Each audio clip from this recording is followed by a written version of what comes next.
All right, let's look at how to configure Apache2 to use HTTPS on Ubuntu Linux machines. So first of all, I have a Linux machine right here, and I want to enable, Apache and make sure I have SSL installed.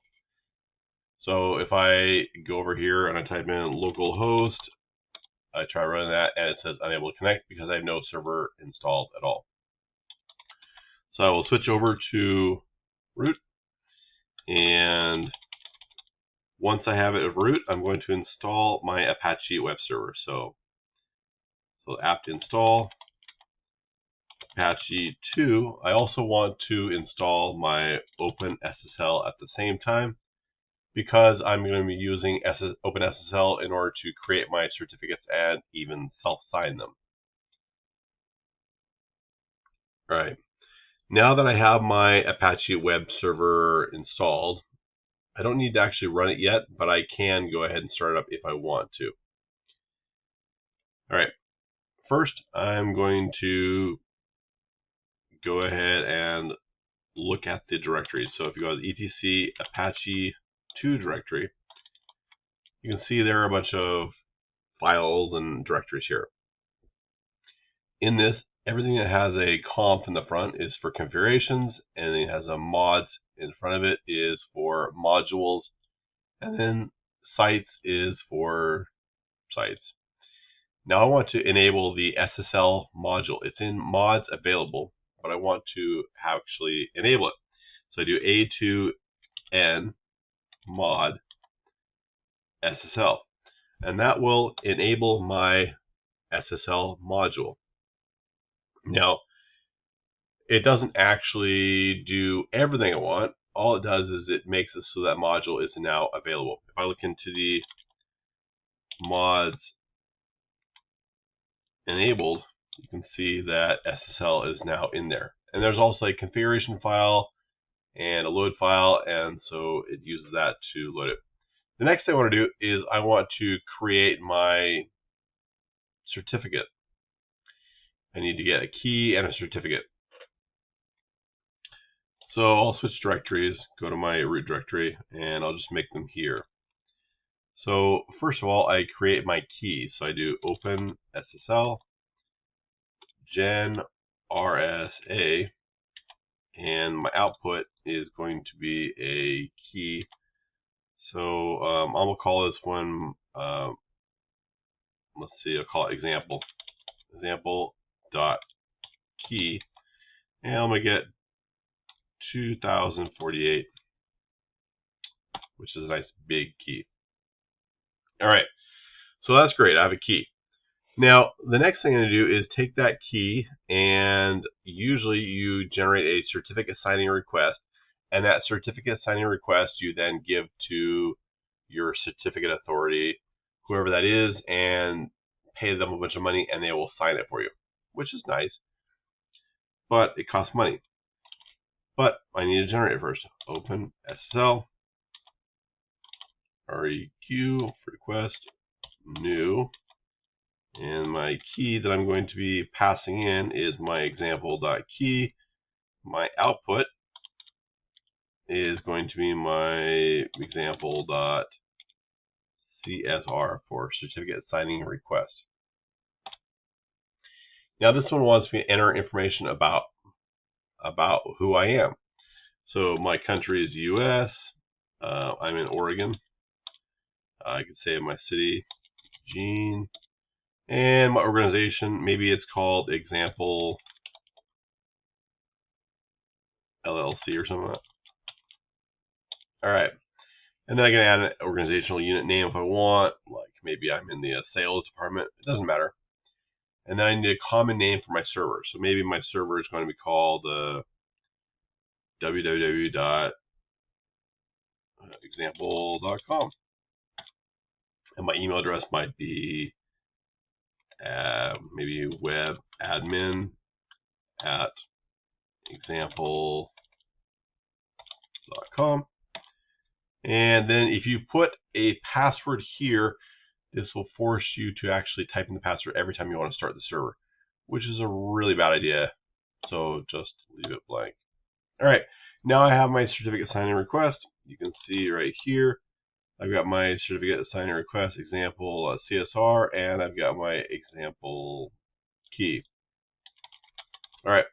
Next, I want to take that certificate signing request and self-sign it. So I'll open SSL X509 REQ request days. I want this one to be, let's do 365 days. And my in file is going to be my CSR, so example CSR. And my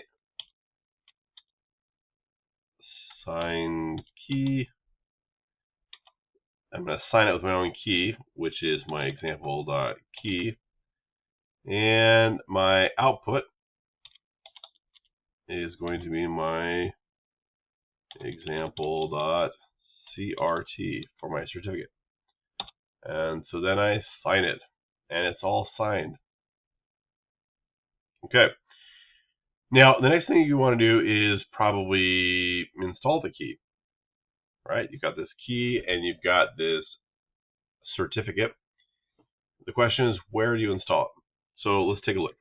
If I go back to the other directory I was in, so I was in etc Apache, and in it there is this sites available thing. So if I go into the sites available, I can see there is a default-ssl.conf. So let's take a look at that one. Nano default-ssl.conf.